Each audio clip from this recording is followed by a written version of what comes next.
రైతు బంధు ఆపుతారు 7,600 కోట్లు ఆపిందే వాళ్ళు ఆపి ఏం డైలాగ్ కొట్టిన అధ్యక్ష వీరు హరీష్ రావు ఆపుతుండు కేసీఆర్ ఆపుతుండని చెప్పి ఆ రోజు అన్నారు అధ్యక్ష డిసెంబర్ 3 నాడు డిసెంబర్ 3 ముందు అయితే 5,000 డిసెంబర్ 3 తర్వాత అయితే 7,500 అని చెప్పింది ఎవరు అధ్యక్ష 3 ముందు అయితే 5,000 3 తారీఖు తర్వాత అయితే 7,500 అని చెప్పిందే ఈ ముఖ్యమంత్రి గారు అధ్యక్ష ఇంకెన్ని చెప్పినారు అధ్యక్ష ఉచిత కరెంటు కాంగ్రెస్ అట కరెంట్ అంటేనే కాంగ్రెస్ అట కాంగ్రెస్ అంటేనే కరెంట్ అట ఇక్కడనే కూర్చొని ఇక్కడనే నేను ఒక్క నిమిషం తొందరపడకు రాజు నువ్వు అవుతావు నేనేమంటున్నా అధ్యక్ష ఇక్కడనే నిల్చొని ముఖ్యమంత్రి గారే చెప్పిన అధ్యక్ష ఆనాడు తెలుగుదేశం పార్టీలో ఇక్కడ నిల్చొని ఇదే ముఖ్యమంత్రి గారు చెప్పిన మాట మా నాయన గారు చచ్చిపోతే నెత్తి మీద నీళ్లు తలుపుతుందంత కరెంట్ లేదు ఇదేం దౌర్భాగ్యపు ప్రభుత్వం అని చెప్పిందే ఆయన ఇవాళ కరెంట్ అంటే కాంగ్రెస్ కాంగ్రెస్ అంటే కరెంట్ అంటే బయట చూస్తలేరా అధ్యక్ష అధ్యక్ష నేను ఇంకోటి అంటున్నా వారు అంటున్నారు 10 నెలలనే ఇంతెందుకు అంతెందుకు అని నేను అంటున్నా అధ్యక్ష మేం చెప్పమన్నావా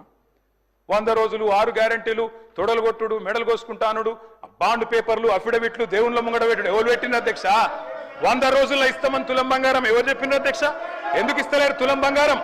ప్రజలు గోల్డ్ అనుకొని ఓటేసారు కానీ వీళ్ళు రోల్డ్ గోల్డ్ వెళ్ళిండ్రు అధ్యక్ష గోల్డ్ అనుకున్నారు రోల్డ్ గోల్డ్ వెళ్ళింది లంకె బిందెలు దొరికేదాకా అవ్వాలన్నా అధ్యక్ష మేము ప్రజలు ఎప్పటిదాకా ఎదురు చూడాలి లంకె బిందెల కోసం ఆగన్నా ఇంకా ఎంత అబద్ధం ఎంత పచ్చి అబద్ధం అంటే అధ్యక్ష నేను అడుగుతా ఉన్నా అధ్యక్ష ఇక్కడ మీరు చెప్పేది తప్ప కాగ్ చెప్పేది తప్ప రేవంత్ రెడ్డి లెక్కలు తప్ప కాగ్ లెక్కలు తప్ప అధ్యక్ష చెప్పాలి రేవంత్ రెడ్డి గారు ఈరోజు చెప్పిన లెక్కలు 1,52,000 కోట్లు మిత్తి కట్టిన అప్పులు కట్టిన ఇది కాగ్ మీకు పంపిస్తా ముఖ్యమంత్రి గారు చూసుకోండి కాగ్ చెప్తున్న ప్రకారం నెలకు 2,750 అసలు మిత్తి కలిపి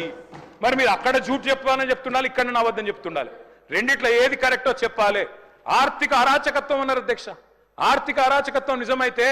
ఆయననే ఎందుకున్నాడు అధ్యక్ష ఆర్థిక కార్యదర్శి మాకు 11 బడ్జెట్లకు సాయం చేసిన ఆయన మీకు 3 బడ్జెట్లకు సాయం చేసిన ఆయన ఎందుకు కొనసాగిస్తున్నారు మరి ఏది కరెక్ట్ అందుకే అంటున్న అధ్యక్ష ఇంకోటి బోనస్ అది కూడా గొప్పగా చెప్పిన అధ్యక్ష బోనస్ బోనస్ ఇగో అధ్యక్ష ఇది కాంగ్రెస్ మేనిఫెస్టో పేజ్ నెంబర్ చూసుకోండి పేజ్ నెంబర్ 8 ఏం చెప్పిన అధ్యక్ష ఈ మేనిఫెస్టోలో వరి ధాన్యం మద్దతు ధర 21,183 దేంది మద్దతు ధర ఇది దొడ్డు వడ్లది 21,183 అంటే దొడ్డు వడ్లు దొడ్డు వడ్లకు మీరేం చెప్పినారు 500 కలిపి 2,683 ఇస్తామని చెప్పినారు ఇచ్చిండ్రా మీరేం చెప్పిన మొక్కజొన్న 1,670 కలిపి 2,200 ఇస్తాం కందులు 6,300 6,700 ఇస్తాం సోయాబీన్ 3,950 4,400 ఇస్తాం పత్తి 6,025 6,500 ఇస్తాం మిర్చికి మద్దతు ధర 15,000 ఇస్తాం పసుపుకు 12,000 ఇస్తాం ఎర్రజొన్నకు 3,500 ఇస్తాం చెరుకుకు 4,000 ఇస్తాం జొన్నలకు 3,050 ఇస్తాం ఒక్కటన్ని ఇచ్చిండ్రా బోనస్ బోగస్ కాలేదా రాష్ట్రంలో రైతులు చూస్తలేరా ఎటువడతాడు దబాయిస్తే అయిపోతుంది అధ్యక్ష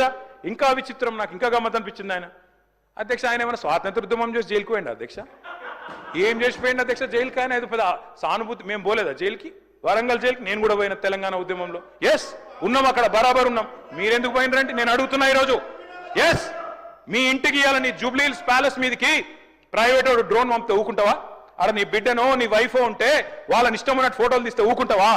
ఎవరి ఇళ్లలో పడతా వాళ్ళ ఇళ్ళ దొరబడతా నా ఇష్టం ఉన్నట్టు చేస్తా అరాచకం చేస్తా అంటే ఊకుంటారా అధ్యక్ష ఇది పద్ధతేనా